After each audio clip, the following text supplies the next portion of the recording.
General talking into the mic. Never understood. That's what she sounds like.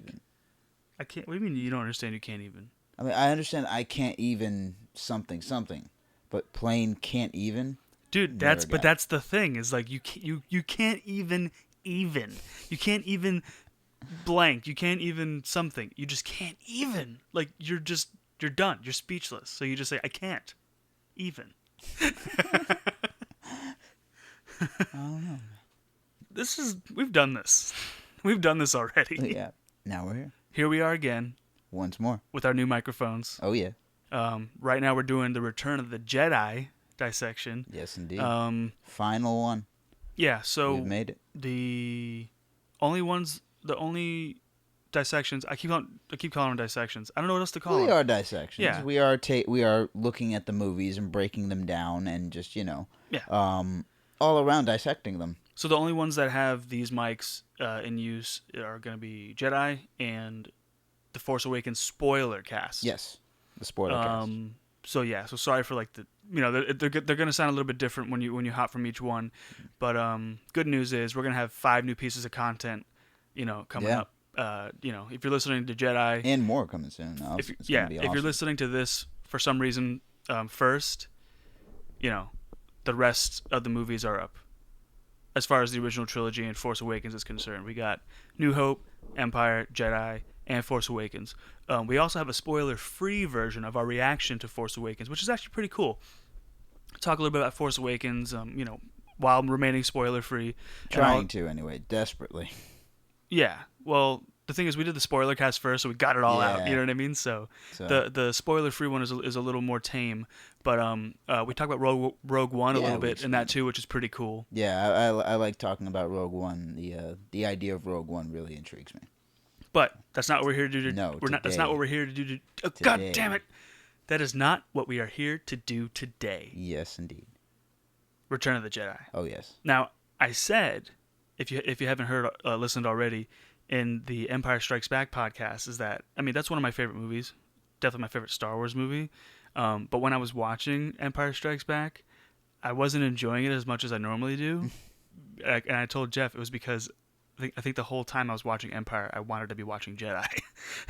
Which is really weird. And yeah, actually, I've never ever felt like that before. That's why it was really weird. It was a weird feeling for me. I'm just like, what are these feelings I'm having? I actually had the opposite feeling. I don't know if you remember, but I remember that in the first episode of The Perdcurst, The Perdcurst Starks Back. We listed our favorite Star Wars. The first one is the Phantom Podcast, remember? Was it the Phantom Podcast? Yeah. Oh, yes, that's right. Duh. But we listed our favorite Star Wars films. We can't strike back from nothing. Yeah, of course we can. Start from the bottom. Now we're a little bit above the bottom. YouTube allowed us to put a page up. I don't know how that goes. Fuck that. But we listed our favorite Star Wars movies, and I listed Jedi as my favorite.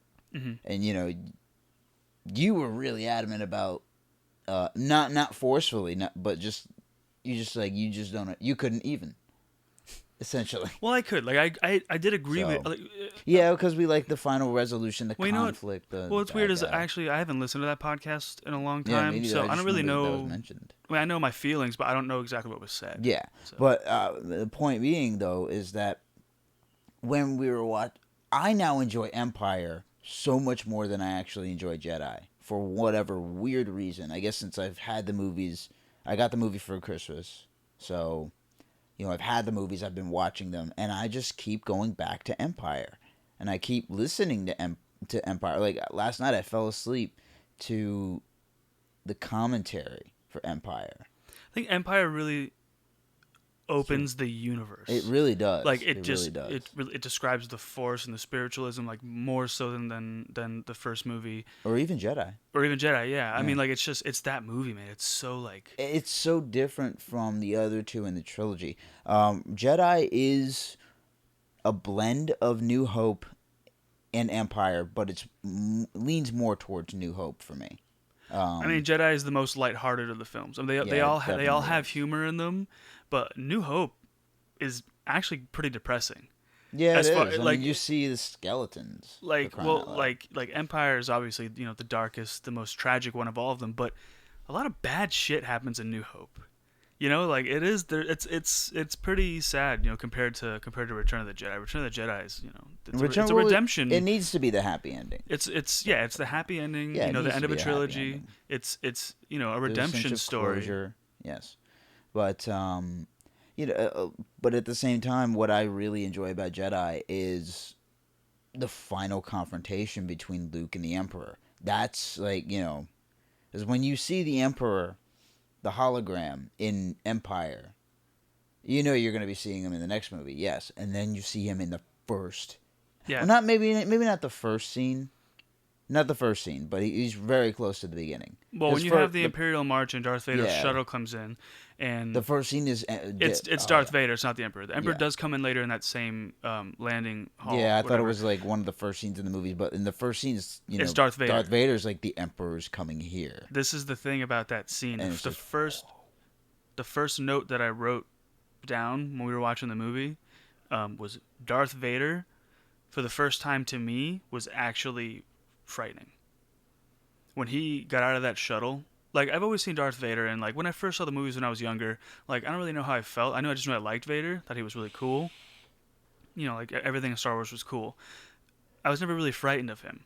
But watching Return of the Jedi just now, and I was just kind of a little objectively, and obviously I was excited to watch it.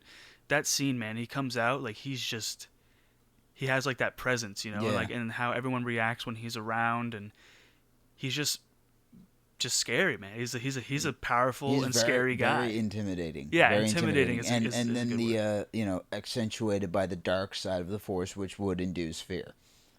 So hey, it works. So what's great about Jedi is, like Force Awakens, without giving anything away, is it's a proper sequel to the movie before it. Yes. It is a proper sequel. Yes. Yeah. So more time has passed.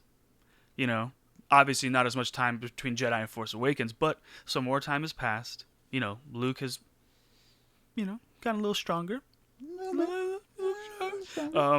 the callback to Tatooine. They're on Tatooine again. I love You finally truly see Jabba the Hutt, which is we'll get to that, but God, I love everything that happens in Jabba's palace. I mean, they're like Some of the best parts of the movie are in Jabba's palace. was just the design in that sequence. So in the beginning, Really, when C-3PO and really R2-D2 are traveling to Jabba's palace, there they are again. As we were saying, more lighthearted.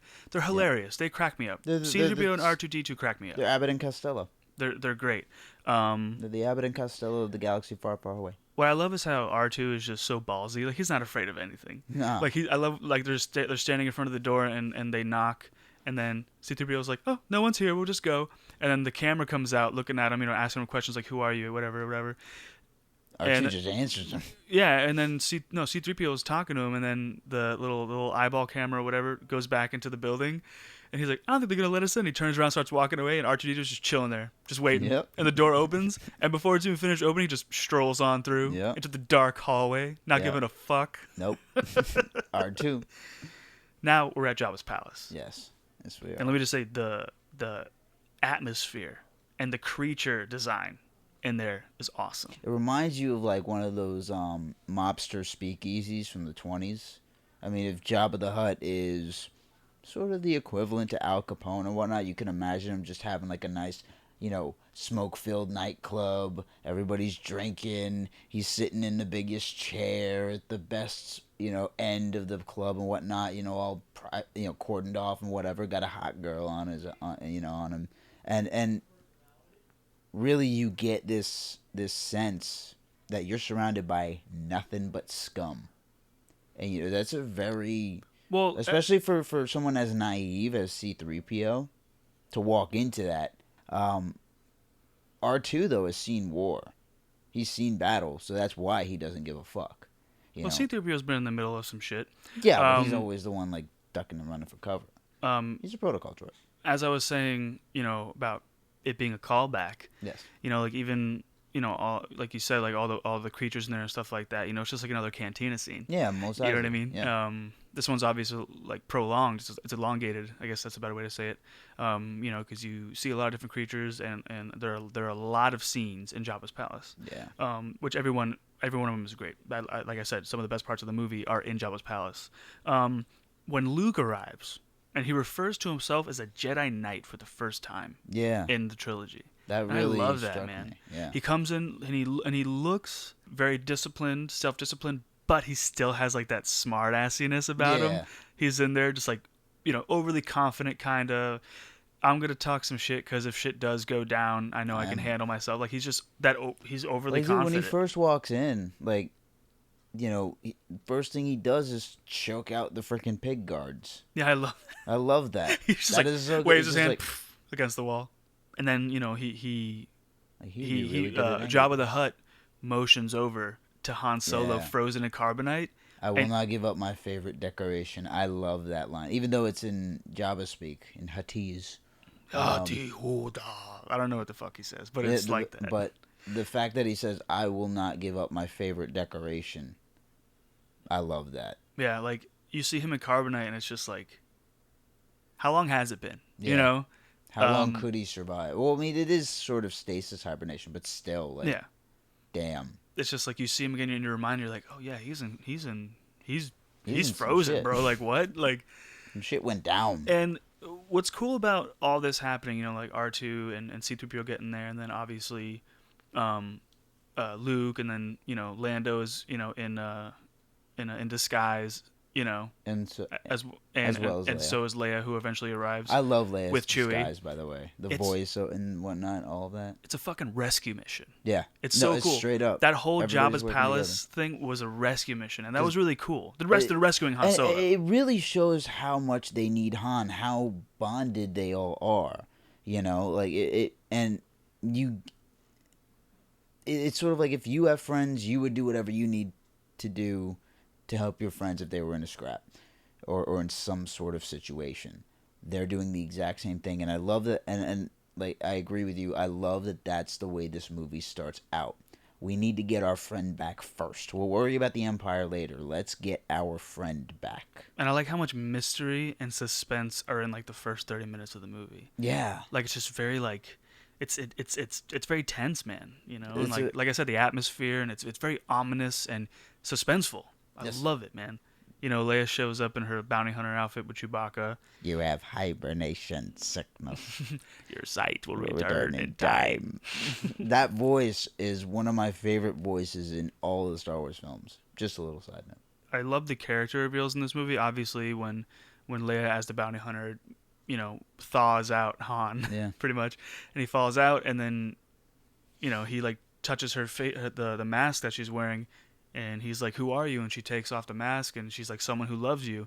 And you're just like, "Oh yeah!" Like it's so cool, like that moment, And then when obviously Jabba was there the whole time and saw the whole situation, and he throws Han into the brig with Chewbacca, and they're reunited. You know what I mean? Like that moment, like it's so. Chewie really does act like a dog in that moment, really. Well, when he pets Han. Yeah. He pets Han like a dog. Han. But he's just like, all, Han's like, I'm all right. It's like exactly how you would react when you come home and your dog is just going bananas because you've been away. So Luke is a straight up badass in this movie. Straight up. Obviously, he's not like fully trained as a Jedi. Like he wasn't trained the classic way. Like he didn't start as a kid. Like it was what it was, similar to his father. Yeah. But man, he's pretty damn good in this movie. The fight with the Rancor, like the Rancor he kept fight was calm, and he used his brain and was really smart about that. Like I love how he just took down that giant beast. It was like it's really cool. I really I remember watching this movie as a kid and thinking, why didn't he use his lightsaber? But now I love that they chose to stay away from the lightsaber in the Rancor scene. I love that they chose to hold off on that and show Luke surviving that life or death situation with his wits. That really, it really progressed the character of Luke without resorting to something, because the lightsaber makes everything easier, obviously. Mm-hmm. He could have just used the lightsaber. Not if you don't know how up. to use it. Yeah, true. Then you're going to be missing some it. fingers. Han knows how to use it, so. But it, and yes, it made the scene that much more suspenseful and you really didn't know how Luke was going to get out of this situation. It was Yeah. great scene altogether. And then And what led to that though, like Luke, like threatening Jabba pretty much, which just shows his once again his overconfidence, and he just kind of like he walks in there with his freaking hands folded like a priest. Yeah, just with the hood on. Yeah, like he's just badass. He's like, all right, check this out. I'm a Jedi Knight now. All right? Yeah. You're gonna let these guys go. All right, and you can just continue doing what you're doing. I don't care. You can have these droids. It's a good trade. Trust me. Otherwise, you're gonna die.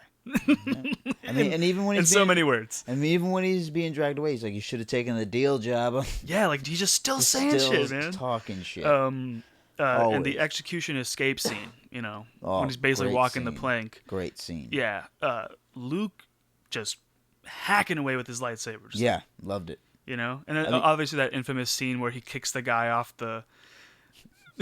But he doesn't. He doesn't contact him. No, he doesn't contact him at all. You didn't realize that? Oh yeah. He does the kick and it's just space between his foot and the guy's face. That's dumb. But this scene he force kicked him. Hey, there you go. But this scene, I think, is the pulpiest scene in the Star Wars trilogy, in the original trilogy, definitely. Like it's just a callback to Flash Gordon, John Carter of Mars.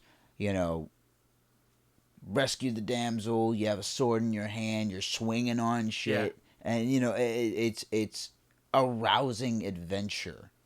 That's how that whole scene feels. Yeah, I agree. It's definitely the pulpiest for sure. But it's so great, and like you said, Luke hacking away with his lightsaber, and this is how you can tell time has passed, because obviously he did lose the blue lightsaber in Empire, so he's built a new lightsaber in that between time. And I mean, yes, Luke has not completed his training. But he's well along. He is well enough along. to have built his own lightsaber. Yep. Constructed his own lightsaber, and it's not unstable as a Kylo Ren or something. I was gonna say that. I didn't know we could go into that, but I was gonna say if they're at the same, if Luke I'm just saying, be careful not to talk about that too much. I just wanted to say something and not give it away too much, because remember, there's a spoiler cast for it. There is. It's just it makes me wonder. So, but overall, great scene. I think it's really funny when Salacious Crumb, Jabba's little pet, he's pecking at C-3PO's eyes, and then he's like, who goes up to him and is just like, get away from him, and he's like, he like jumps up like a cat stuck to a ceiling. Yep. And just like does that his little laugh. Okay, so moving on from that, Luke heads back to Dagobah after that. Yes, because he has to fulfill a promise he made to an old friend. Now, this is when you see the Emperor. Now, when the scene comes up and the troops are lined up, the troopers, I guess I can call them, they're troops. Whatever.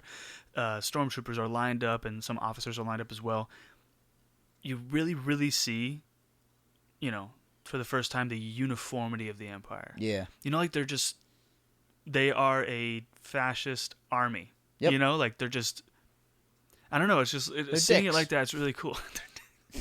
It's just really cool, like seeing like the uniformity and just kind of how like it shows you how much fear the Emperor commands. Yeah. That even before the dude lands, they're standing at attention. Assembled. One of them might die. They don't know. It's you see the Emperor in the flesh. Yeah. For the first time, and it's perfect. It's a pretty grand entrance, but this was like an affair, an event. You know what I mean? And dude, you see him through the smoke, and he's just this old mangled guy. Lord Vader. Lord Vader. Okay. Such your feeling. So after they discuss, how the Death Star's coming along and whatnot, move over back to Dagobah. Yeah, well, yeah, a little conversation they have in exchange. Luke's in Dagobah now, and he's talking with Yoda, talking about confronting Vader. To finish, he's like, because there's that part where Luke's like talking to Yoda, and he goes, "Oh, so I am a Jedi," like looking for like that reassurance that he is, that confirmation, that validation. And he's just like, "You're not a Jedi yet. You need to confront Vader, and confront him. You will." That's what he says. So he's basically saying, he's like, to become a Jedi, you need to confront Vader, and you will confront Vader. Yeah. And Luke asks for that confirmation. Is Vader my father? And he's like, your father he is. Yeah. He's like, Yeah. Unfortunate. He told you, did he? Unfortunate. Yeah. Unfortunate this is. Unforeseen this is. Unforeseen, yeah. And unfortunate. That's what he says. Which is really, really cool. I love that line. Because Yoda knows, he's like, you got to kill Vader. You know what I mean? Yeah. I mean, I what I love too, that there was still doubt that Vader really was Luke's father going into Jedi. Mm-hmm. I love that. And then I don't think audiences believed it. Yeah, of course they did. They had to have that confirmation from Yoda, like, which is why that scene exists. Yeah, and it's just and it's great that came from Yoda. Now I don't know when Yoda was saying that if he was basically saying, if that's unfortunate because you're gonna have to kill him. Maybe that's not what he meant, but like he definitely like you're gonna have to fight this man, and you might have to make the choice. Yeah. At some point, your life or whatever. That's the situation, which is the unfortunate thing. Mm-hmm. Yoda is pretty much the last Jedi besides Luke. Yep. Oh, well, he says, "When I die, the last of the Jedi will you be?" Mm-hmm. And he tells him to pass on what he has learned. And that there is another Skywalker. Yeah. Then he before Yoda fades away into his Force ghostfulness. I love that. Which we'll see at the end of the movie. Luke realizes. Does I can't recall exactly. Does Yoda say sister or just? No, he says there's another Skywalker. There's another Skywalker, but so it must be a Force. Well, yeah. Of course. Yeah. Well, actually, at that moment, Luke doesn't realize it's Leia. He realizes that later when he talks to Force Ghost Obi-Wan. Yeah. I just realized that. Yeah. So that's what. Okay. Yoda dies saying there's another Skywalker, and then he fades away, and Luke's just like, Jesus Christ, what now? Yeah. Then the return of Ghost Guinness. I just like to call him that. Return of Ghost Guinness. I call him Ghosty One. Ghosty One. Yeah. So Obi-Wan Kenobi. In the original trilogy is played by Alec Guinness. Sir Alec Guinness. So Return of Ghost Guinness. And they have the conversation, and that's when Luke pieces it together that Leia's his sister. Yep. And it's funny how Luke goes to him, he's like, why didn't you tell me Vader was my father? Yeah. And he's like, you told me that Vader killed my father. He's like, your father was Anakin Skywalker, who was seduced by the dark side, ceased to be Anakin, and became Vader. So what I told you was true from a certain point of view. I love that. But then I love Luke's reaction. He's like, from a certain point of view, like almost just like, are you serious, dude? But he's not wrong. He's not wrong. At the time, Luke wasn't ready, nowhere near ready. But it was still kind of a dick move. No, it was the right way to go about things. Yeah, but that's how Luke feels. I mean, like Luke feels it's still kind of a dick move. Switch back over. I also, before we switch back over, I love the fact that Ghostly One still needs to sit. So at that time you said Ghostly One, it got me. Yeah. Ghost Guinness. I just love the fact that he needs to sit. It's great. Then we had like that whole meetup, the rebellion, like the generals and pilots and everything are kind of meeting up again. Han and Lando have their reuniting, which was pretty cool. And both of them are generals now. Lead in the fight. That's awesome. Yeah, it's awesome. And then Leia doesn't become a general until way later. Now, when Luke is reunited with Leia, they give, they hug each other, obviously, and Luke gives Leia this look. Yeah. Luke gives Leia this look. You like that? Yeah. And she's like, what? What is it? And he goes, ask me again sometime. Yeah. I love that. I love how it's just like, you know what? I know something, and I'm happy about this because, like, there's, like, my mind is now clearer, and I'll just tell you later, you know? That's pretty cool. Now, when Luke, Han, and I believe Chewie too? No, Luke, Han, and Leia and Chewie are in the shuttle. Yeah. Trying to infiltrate the new Death Star. Right? They're heading to the Death... No, they're heading to the Endor. No, the new Death Star. Oh, wait, no, it is to Endor. They're heading to the moon of Endor. Yes. Ooh, I had a bit of trivia for you. Oh, wait. That's an Imperial shuttle. Yep. This is the same design as the Emperor. So I wonder who stole it. Yeah. That's never explained. Oh, was it maybe the Bothans who stole it? Yeah, well, I mean... Because they said we lost many many Bothans gave their lives. I mean, but like so much time has passed since then. I mean, who knows? It might have been like it might have been on a deserted Imperial outpost that they raided. Mm-hmm. I mean, it could have come from any number of places. But I like the idea that the shuttle was obtained. Yeah, I thought it was and cool that that they had Bothan's- an Imperial yeah. shuttle. That was pretty cool. Yeah. But side note about. Oh wait, no. I'll tell you later. Never mind. And as they're approaching, getting landing clearance, Oh, Luke realizes, Vader's on that ship. yeah, he's like, I'm endangering the mission. I shouldn't have come, because they probably would have not have realized, Yeah. that it was rebels coming through. Besides the fact they were using an old landing code and yada yada, but the guy said it checked out. Should we proceed? Vader said yes because he sensed Luke's presence, and Luke was like, shit. Yeah. And Luke sensed that Vader senses his I just kind of presence. gave us away. Yeah. And Vader's like, I'll deal with them. I really, really like the camo garb outfits that they're wearing on Endor. I do too. Oh, another thing. I love that in the shuttle when, they don't know if the code's gonna clear or whatnot, or they see themselves being intercepted. It's like, how do we avoid being detected? I don't know. Fly casually. Yeah, fly casually. Or Chewie, just tell Chewie Fly fly casually. casually. But they get that. Yes, their camo garb is awesome. Now, this is the first appearance of Scout Troopers. I dig the Scout Trooper outfit, too. Scout Trooper outfit's pretty cool. Pretty cool. The helmet's pretty interesting too. It's so different from the Stormtrooper outfit. Well, they have built-in visors on them Yeah. because they're meant to be scouting outside. It's pretty cool. And I always thought how they refer to Endor as the Forest Moon. Yeah. Because it's assumingly covered entirely in forest. Yeah. Trivia now. Endor shares its name with another. Okay. There is another. No. There is another fictional location that is also named Endor. And was it written before or after Star Wars came out? Before. Okay. Way before. Wasn't it in Lord of the Rings? Yeah. It's Endor is the Elvish name for Middle Earth. Literally means Middle Land. Yeah. So I just thought that was always really interesting. I always heard, the Forest Moon of Endor. I'm like, Lucas stole it!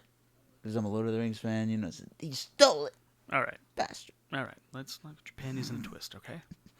Speeder bikes. Speeder bikes. Yes. I They're love so this cool. scene. Dude, I sense- love this scene. the sense of speed you get from them is Oh, yeah. awesome. Amazing. Also, I love the sound effects. Yes. Like when they zoom by real quick and then you hear them kind of just echo through the forest and they're Yeah. like, whoop, whoop, like that weird sound.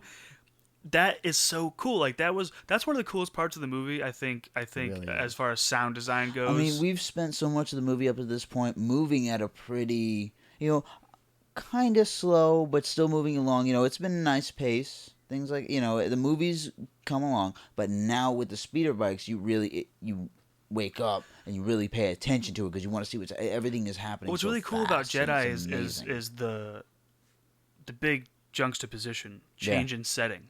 You go from the desert to the swamp to the forest. You know what I'm saying? And Yeah. once you get to Endor, it feels like the next part of the movie. Yeah. The rest of the movie happens here. Yeah. Also Very true. a bit on the Death Star. Yeah. But But still, like, the primary action is on Endor. Like, if you look at Act 1, like you said, Act 1 is the Tatooine Act. Act 2 is the Dagobah Act. And Act 3 is the Endor Act. Yeah. It's And the end It's the end. or act. The speeder bikes crashing and exploding, and it was really cool. I liked it. Luke and Leia get separated. They're the ones who are on the speeder bike chase. Luke and Leia get separated. Then Leia meets the first Ewok. The first Ewok has been sighted. Let's talk about the Ewoks for a minute. Are we going to talk about them? Let's talk about Okay. them. Because I didn't know we there's- had to, but Well, no, I want to. Because I know that there is a yep. a difference of opinion among the Star Wars fans. There are pro Ewoks and there are anti Ewoks. See, I don't think that you need to be And- pro or anti. I just kind of think that they're just there, and you don't need to like them or hate them. Yeah. They It's like a lot of people say that this is the first instance. Like we say, we've been saying in our podcasts, throughout these three films, we see Lucas's confidence as a filmmaker. At this point, executive producer, but they're still his films. Mm-hmm. We see his confidence grow. And here, I would kind of say that this is where we start seeing a little bit of Lucas's overconfidence. I mean, little but bit. you gotta really think 'Cause, about like, it though. If there weren't the Ewoks, he would have had to rewrite the rest of the movie on Endor. Yeah, of course. That's what But I'm trying to I'm saying I also see that side. Of course, I'm saying. Which yeah. is why I'm just like, you kind of don't have to like it or dislike it. Just let it be, because Yeah. otherwise the movie would have just been different. Very true. I mean, You and the needed the Ewoks, Ewoks. do like add, because at this point the movie has gotten very heavy, and now Han and Luke think Leia is hurt or dead or worse, and so the Ewoks, they help add a little more lightheartedness to the movie. And this is the It's thing, really like you good see thing. the Ewoks and what they look like, but you got to think about, you're a writer, and you got to Yeah. think about writing the Ewoks into the movie. Seems like a great idea, an indigenous species living. Yeah, they're on, Aborigines. Yeah, like They're it's cool. Yeah, like whether or not you think that they Oh, look like teddy watching bears. this movie with you again, like I really looked at the Ewoks, because I didn't like the Ewoks for a long time, and then when I watched this movie again, I'm looking at the Ewoks, and I just think like, think of explorers who come across an indigenous tribe that hasn't had outside contact in generations. I mean, we would probably think their traditions and their their community, like their social, it would be quirky. It would be goofy. Mm-hmm. It would be a little silly. But also at the same time somewhat endearing if they weren't cannibals, and trying to eat you. That would be bad. Okay, so after Leia meets the Ewok, you have another conversation between the Emperor and Vader. Now, Vader tells the Emperor, my son, or I don't know if he says my son, but he says Skywalker is here. Yeah. And he's like, "Are you sure?" He's like, "Yeah, I felt him." And the Emperor's like, "That's strange that I have not." And he goes, "I wonder if your feelings in this matter are clear." Yeah. The Emperor says that to Vader, and what's really cool is how Vader's feelings about the whole thing are questioned by the Emperor. It's like, you realize that you might have to kill this guy, and you're not gonna fuck me on this one, right? I love how through this scene with the Emperor's dialogue, we see that this is our first glimpse at the hope that there is still some good in Vader. Yeah. Mm-hmm. Okay, so then the Ewoks discover the gang, meaning C-3PO, Chewie, Han, and Luke. They get captured in that trap. R2 cuts them down. Now, I love the part where the Ewoks have their spears up to everybody, and Han is just like grabbing it and throwing it out of the way. He's like, "Get that out of my face!" Like what's the big idea kind of attitude. Yeah. And 3PO and Han have like their little back and forth, because the Ewoks think C-3PO is some sort of god, right? I love that. And Han's just like, "Okay, well, tell them that that you're a god and that we're cool, and then let us go." Well, why don't you get your divine influence to get them to let us go? Yeah, well, that was Han. No, I know, but you had your hands up like he was hanging. Because he was tied. Wasn't he tied up at that point? Or no, that was Luke. That's way later, dude. Yeah. This is when they're in the grass. Yeah, true. Sorry. All right, let's backtrack for a second. Okay. So the exchange between C-3PO and Han, when C-3PO is basically just like, "Oh, I'm not gonna tell them that I'm a god. Like that's against my policies." Yeah, or basically, that's against my program. that's against my. I guess policies would be programming with robots. That's actually funny to think about. Your morals. Yeah. Or whatnot. But yeah, that would be improper. Yeah, that would be improper. Yeah. And so he's just like, Han's like, "Why don't you use your divine influence and get us out of this mess?" And he's like, "Oh, I'm sorry, so they wouldn't be proper." And Han's like, "Wouldn't be proper." Proper. Love this. Yeah, a little back and forth is so funny. Moving along. Like obviously they get out of the whole situation of being eaten and stuff like that. Oh, dude, no, yeah, but in that we see a furtherance of Luke's powers. Oh, and he makes, he lifts 3PO up and all that stuff, yeah. And then they're reunited with Leia. Thank God. Sorry, the thing is, I have a lot of notes on this because this is a lot to talk about in this movie, so I'm just kind of skipping over like the little teeny things. You know what I mean? Yeah, true. Utini. But one part I did want to talk about is when the kind of like sort of like a campfire scene, like they're in like that little like carved out tree, and C-3PO is retelling the story of episodes 4 and episodes 5. Yeah. And with sound effects too, That's which is really awesome. cool because That's he's a so robot, so he great. has like built-in sound effects he can make, which is really cool. And as you know, he's telling the story, and then obviously the part he's telling it in the Ewok language, but Yeah. you can tell when he mentions people's names and kind of what happened. The part where Han Solo gets frozen in carbonite, and you know, like Leia kind of leans over on Han and gives him a hug. Like it's emotional, you know, and Yeah. it's really cool because it's like they've been through so much shit together. They have. You know, like the whole gang, like they've just been through so much together, and it was really cool. And then And then they get then they are become officially part of yeah, the they're tribe. part of the tribe. Without the Ewoks, they wouldn't have been able to find the base. So you know, yes, you are right. Without the Ewoks, that whole Endor scene would have to have been rewritten and whatnot. Now, Luke leaves at some point during the story, walks out to this like little bridge and a canopy, kind of like, you know, not mopey, but just kind of pensive. Yeah. And That's a and good and word. Leia comes out and it's just like, hey, like, what's going on? Like, what's wrong? You know. Then Luke asks her, "Do you remember your mother?" Yeah. And what I think is really interesting is how she's like, you know, I don't remember a lot of her. I remember her being very beautiful. Sorry. I'm trying to piece this together for it to make sense. Leia remembers a lot of her mother, Yeah. and But Luke doesn't. doesn't remember anything. I find that very interesting too. Didn't Padme die during childbirth? Yeah, that's one of the issues that people have. Just because Leia remembers a mother doesn't mean that it was her actual biological mother who raised her. Well, Remember, yeah, it could have been the Lady Organa. she was given away. Yeah. You get what I'm saying? Yeah, it could have been the Lady Organa. They didn't yes. know they were Skywalkers besides Luke. You know what I mean? So I think that when she mentions that, because I was kind of I thought about that now Yeah, too. I was like, that always tripped I was like, me but wait. But you know what? It makes sense because they were separated at birth. That Yeah. she went to a different mother. Yeah. And Luke went to his family, his aunt and uncle. Yeah, so she might not eat. Yeah, it always. That makes sense to me. It could be a continuity error, but that does explain it away a little bit. And then Luke reveals he's just like, man, like I kind of got a fucked up situation right now. I gotta fight Vader. And she's like, you don't have to, blah blah, do this, do that. And he's like, Vader is my father. And she's like, what? And I love the face she gives him. Almost disgust. Almost like what the fuck? Disbelief, complete disbelief. Like she just rejected it immediately. Like, are you serious? You know? And he's like, yeah, you know, and it's just kind of like, and then he tells Leia that they're brother and sister. Yeah. At that moment too, a lot of things happen. Yeah, ironically, It was hard for me to construct all that because a lot of things happen in that scene. Yeah, of course. It's hard to talk about that.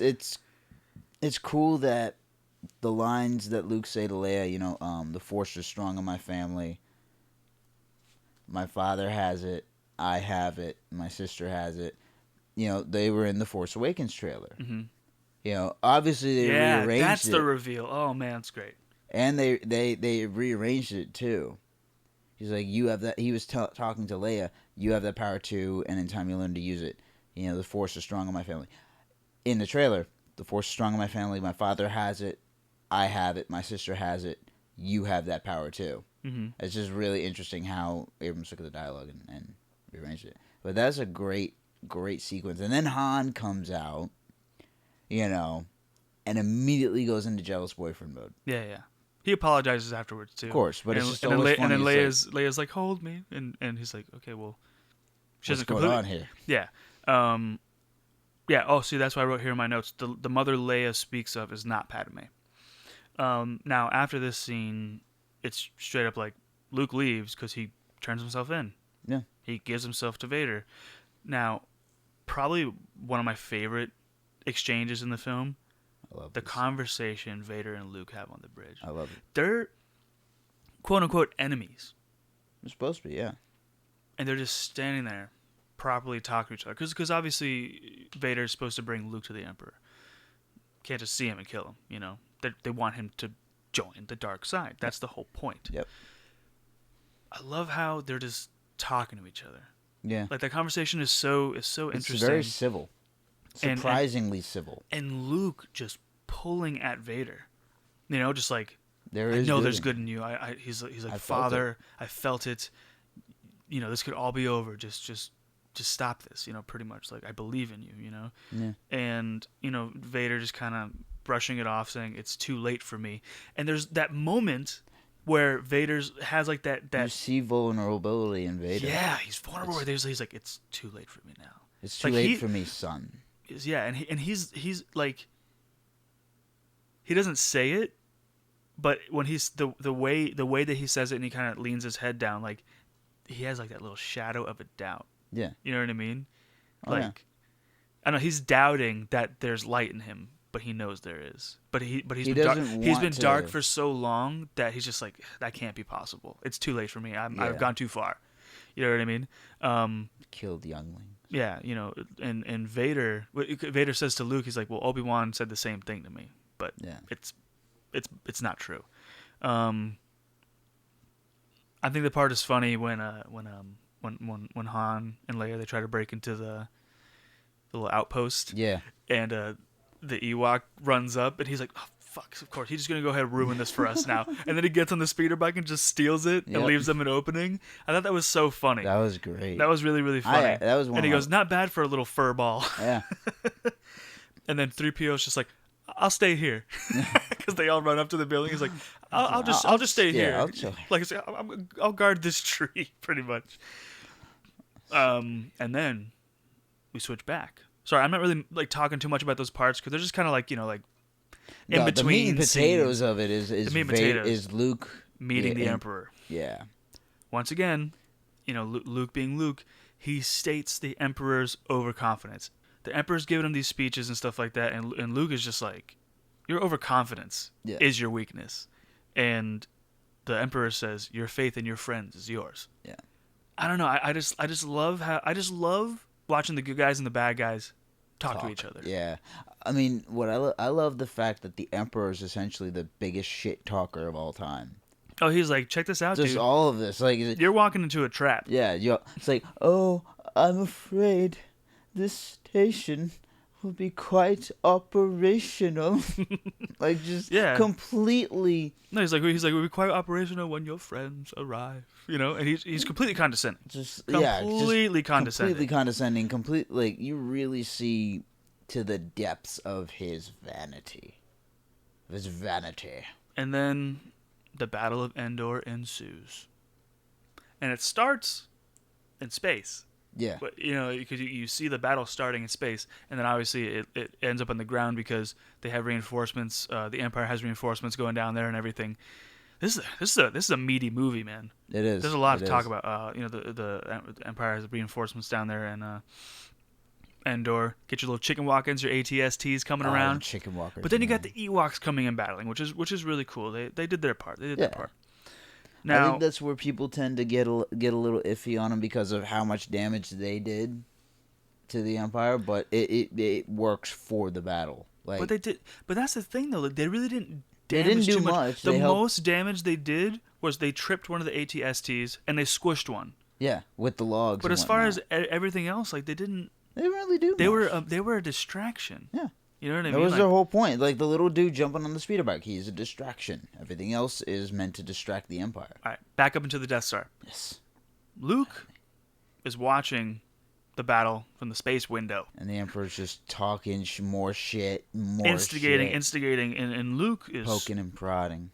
Luke is starting to feel angry. Yeah. He's getting mad. And the Emperor is just egging him on, And the Emperor has a quote. He says, with each passing moment, you become more and more my servant. You make yourself more my servant. Yeah, and I love that. And then, that's when he actually reveals that the Death Star is operational. Is during that scene. Now, what's cool is you have the battle on the ground and in space. Then you have a third battle. That's going on. The battle on the ground and the battle in space. Emperor's talking, and then finally Luke draws his lightsaber, and my favorite still frame in the movie with Vader and Luke's lightsabers crossed together, the Emperor's face just smiling ear to ear. This is exactly what he wants. This is what he's been working towards. I mean, Luke is younger than Vader now, obviously. And so Luke is far more impressionable than Vader used to be. He sees the cracks beginning to form in his apprenticeship to Vader. So he'd rather have his apprentice be destroyed and then him take a new apprentice, or his apprentice be destroyed by his new apprentice. Things like that.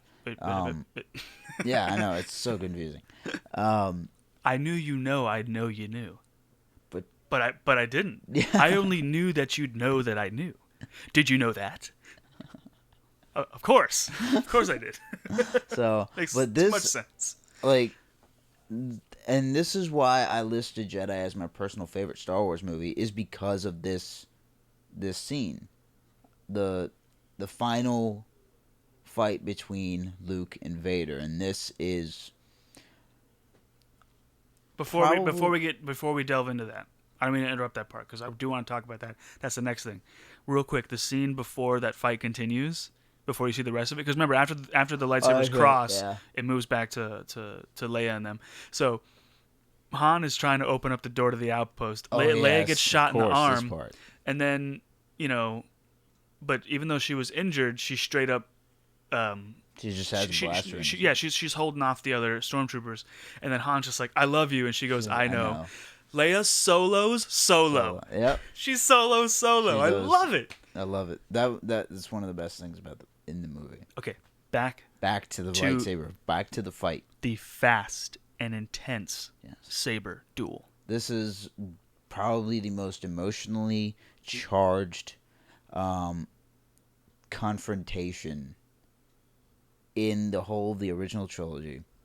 More so than Empire, because now Luke is a stronger Jedi. Now, and in parts, this lightsaber battle goes on for a little while. Yeah. And there's a bunch of little scenes in it. Yes, that aren't just the fighting. Of course, like the Vader, for one, reading Luke's thoughts. Yes, and then this is after he has knocked down the bridge that Luke was standing on. Vader throws his lightsaber. The thing comes down. Vader goes into the rubble to search for him and whatnot. And then you see Luke's face. He's hiding out, and half of it's dark. Half of his face is light, half of his face is dark. Yeah. It just shows you how important camera work and lighting is to film.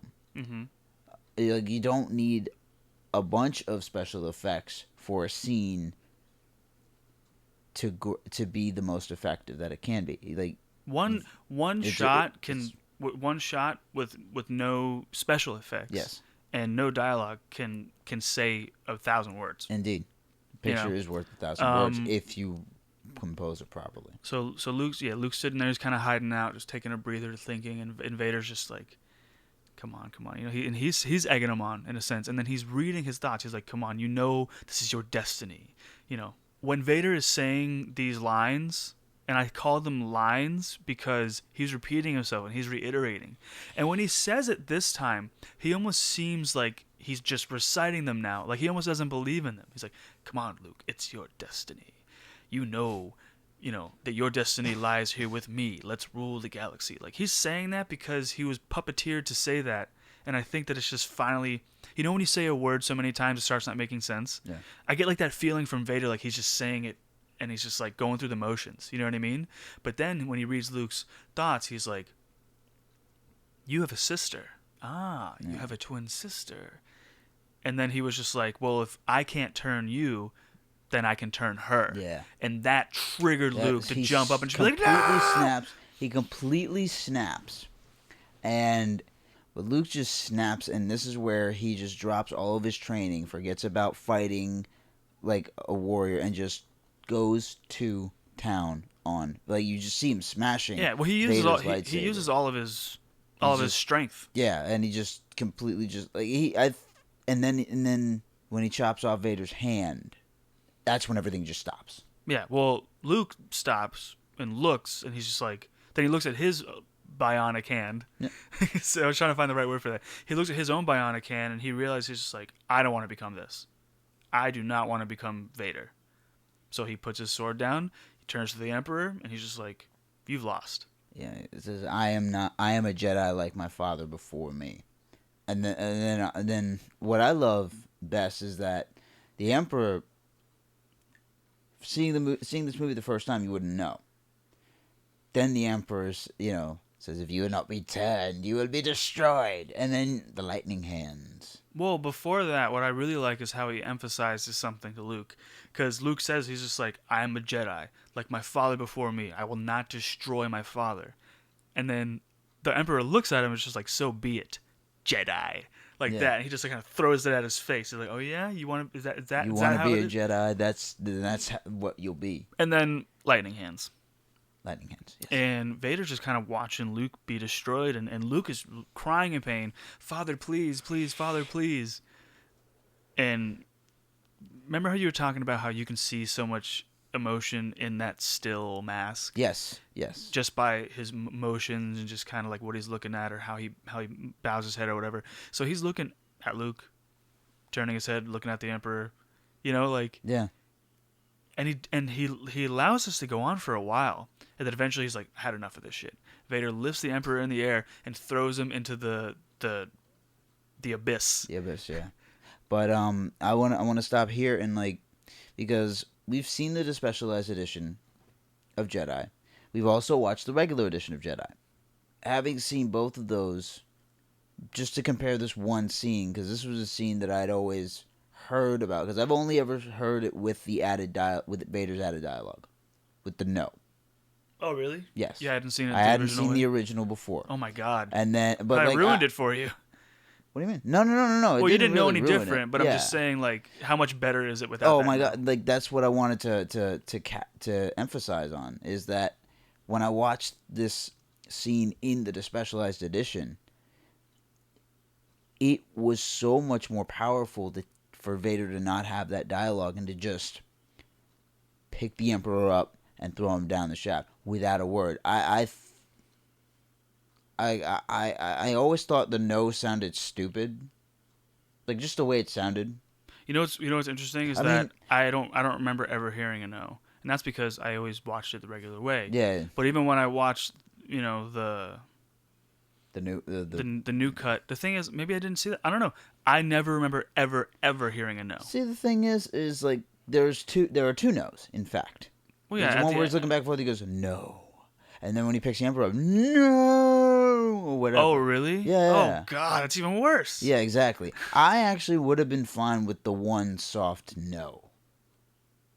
Like, if you watch him, you watch his face going back and forth, and then finally, right before he picks the Emperor up, he just goes, no. Nothing beats would be great. Nothing beats the original cut. Yeah, but the original cut, really complete silence was the way to go. Now, after, the thing is, as he picks up the Emperor, he gets shocked a lot. Oh, yeah. And now, remember, he's mostly robot. Yep. He's mostly bionic, being pretty much, he's living because of the biometric things that are attached to him. You know what I mean? Cyborganics. Yeah, cyborganics. Nice. I like that. Okay. So he's pretty beat.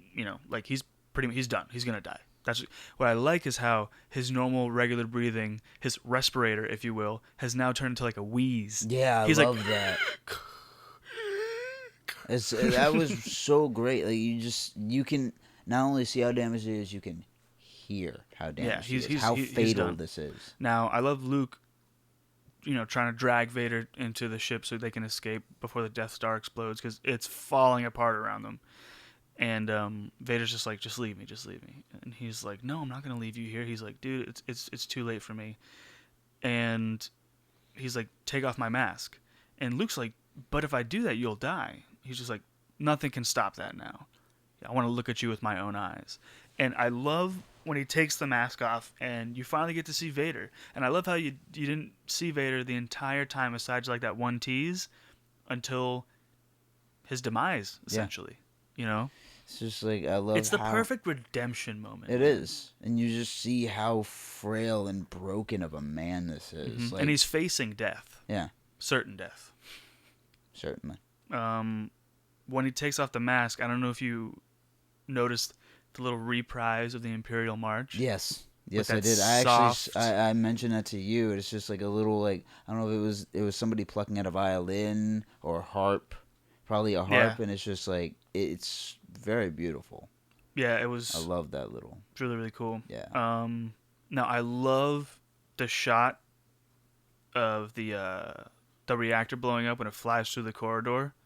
Yeah. When the Millennium Falcon goes in, and you know what I'm talking about, right? When they actually blow up the second Death Star. Yeah, and they're like, they enter the reactor and they blow it up, and then it just right in the middle goes. Yeah. Like that little, yeah. Like the top part falls onto the bottom and just. Yeah, and the center explodes, and the Millennium Falcon just. And Lando's just like, woo! We didn't mention that Lando was flying the Millennium Falcon. Yeah, we didn't. We forgot to mention that. And Han's like, not a scratch. Not a scratch. I got your promise right. Not a scratch. He's like, get out of here, you old pirate. Get out of here, you pirate. I just love it. He's just like, because as Lando's walking away, he's like, wait, but like, I got your promise, right? Yeah, really? Not a scratch? Not a scratch. It gets scratched. It does. It gets more than scratched. It does. It loses a satellite dish. It does. It does. Oh man! So and then Lando still says, "Oh, that was close." Yeah, so that was really cool. Like that shot, it was like it was just a really cool shot. I liked it, and that was the last Death Star we that really exploded. didn't talk much about the battle. The battle itself actually is really intense. Yeah. Separate from the confrontation between. Yeah, but it's like the story doesn't happen there. It's just something that was going on. Yeah, so I love that. It's the last Death Star being blown up. You know what I mean? And I think that it was pretty cool. Like it wasn't like how Luke did it. Like Luke shot, then he flew out, and then the Death Star exploded. Lando was literally being chased by a cloud of explosion, a cloud of fire. You know what I mean? So that was pretty cool when he left that, when he jetted out of there, for lack of a better term. Yeah. And that was pretty cool. Now that's the scene when the Death Star blows up in the sky. Han looks up and Leia looks up, and Han looks to Leia. He's like, "I'm sure Luke wasn't on there when it exploded. I'm sure of it." Yeah. And Leia's just like, "No, he wasn't. I can feel him." And he's like, "You know what? I understand. Listen, when Luke gets back here, I won't get in the way." Yeah, just like dejected ass boyfriend. Yeah, and she's just like, no, it's not like that. He's like, "You love him, don't you?" And she's like, "Of course I love him. He's my brother." He's like, "Oh." Have you seen? I'm sorry, I don't want to ruin this for you, but have you seen that video where it says when Han realizes that there's been incest going on in Star Wars, and it's just like, "No, it's not like that at all. He's my brother." And then Han has that face where he's like, "Oh," and he has that realization, like, "What the fuck? Oh, okay, I guess it makes sense." But like when when he makes that face, the music plays like wee woo wee woo, like that music, and then there's like all these like the flashbacks to like them kissing and shit like that. It's just, I explained that horribly, but it's so fucking funny. Oh god. I'll have to check it out. Leia's love thing playing towards the end, before you get to the Yub Yub song, of course. Leia's love thing, and well, Han and Leia's love thing, I guess you call it, but Leia's love thing. Theme. I kept saying thing, wasn't I? Yeah, you were saying thing. I was a trying to little figure out Leia's love thing. So and that's some of the most beautiful music in Star Wars, and that's playing. You see Luke burning Anakin. Not going to say Vader. It's Vader physically, but he's burning his father, Anakin. He ended up not leaving him behind, which I like. I like that. He still brought him on the ship. He brought him to give him a proper Star Wars, not a burial, obviously, but a burning. They burn the bodies. That's what they do. I love that shot when he's just standing there and it's his silhouette, and you just see the flames rising off of, also the silhouette of Vader, and he's just standing there looking at him. Yeah, I love that shot is just so much emotion in Luke's face, man. And no words. Once no again, words, yeah. we are seeing how effective minimal dialogue is. And then of course the Yub Yub song. Yes, the Yub Yub song. If you're watching this with the recuts, they changed the frickin' song. What the actual hell, dude? I don't know. It's the Yub Yub song. How do you change the Yub Yub song? Ask Lucas. He's the one who hates himself. And then he puts that freaking Hayden Christensen in place of the actor who played Anakin and the... Yeah, no, I think it was... Who was it? In the original trilogy. Clive Revel? No, it wasn't Clive Revel. But either way, Leia, Luke walks off, looks over, he sees Obi-Wan's ghost, Force ghost, Yoda Force ghost, and then fading in is Anakin, man. And they're just all kind of like, here we are again, all together again. And Luke smiles. He's just like, yeah, man, this is great. Like, it's so redeeming, man. Like, that's actually another amazing shot in the movie when you see all them together and Luke's just smiling. And then Leia, what I really like, walks up to Luke, kind of looks over, obviously not seeing the Force ghosts, walks over, looks at Luke, kind of like she rubs him on the front of the shoulder a little bit. Luke looks down at her, smiles, and they walk off together. And Luke just he leaves it behind. Yeah. It's just like, my work here is done. It done. is a proper happy ending. Oh, God, it's so good. It's really, really great. That was a great movie. I feel like we explained everything so horribly because there's so much. There's a lot to talk about in Jedi. I mean, I like to get into the nitty gritty details. Nitty titty gritty committee?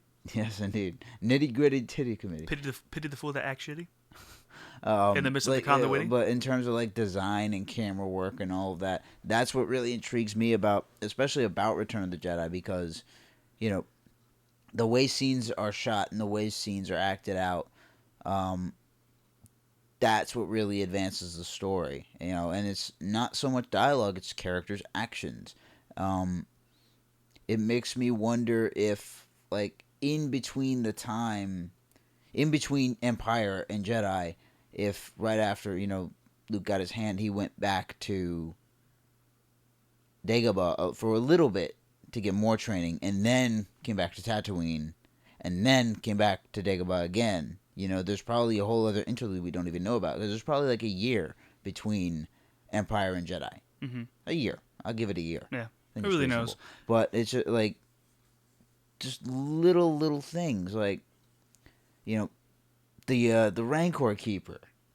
That dude was hilarious. Yeah, there was an expanded universe book about him, which is been discounted obviously with the Star Wars lore. It's a legend. It's a legend, exactly. It's a legend. Yeah, so, yeah. There's a lot to talk about, but it was my favorite film when I was growing up. Oh, really? Yeah, it was not film, but of the Star Wars films. Oh, okay. Jedi was my shit. Okay.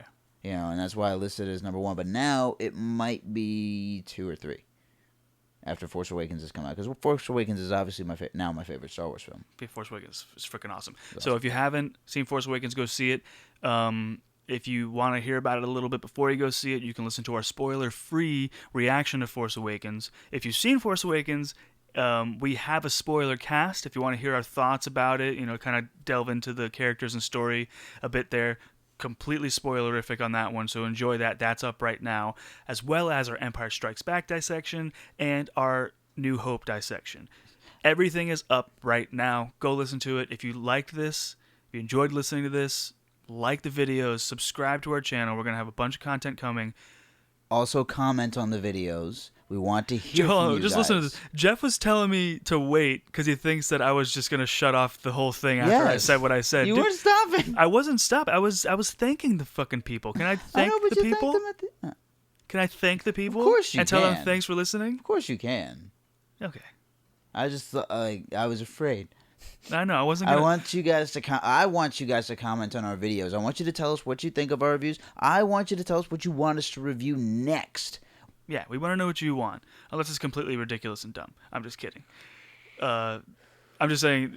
It depends on the Can you watch ridiculous... Friendship is Magic and talk about it? We're not going to fucking do that. I'm sorry. We're just not going to do that. Sorry if there was a brony listener out there that we just lost. I'm sorry. It's not happening. I have a little niece, too. Okay, I watch Friendship is Magic with my niece, and I'll talk about it a little bit. I've never seen it.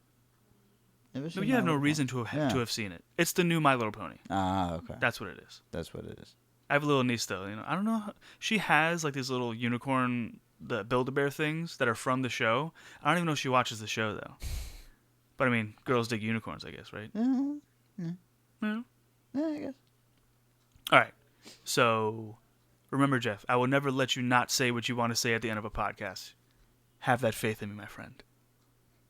I will. And thank you for having faith in us. Thank you for listening. All right, y'all. Go listen to our other stuff. Bye. Bye. May the force be with you.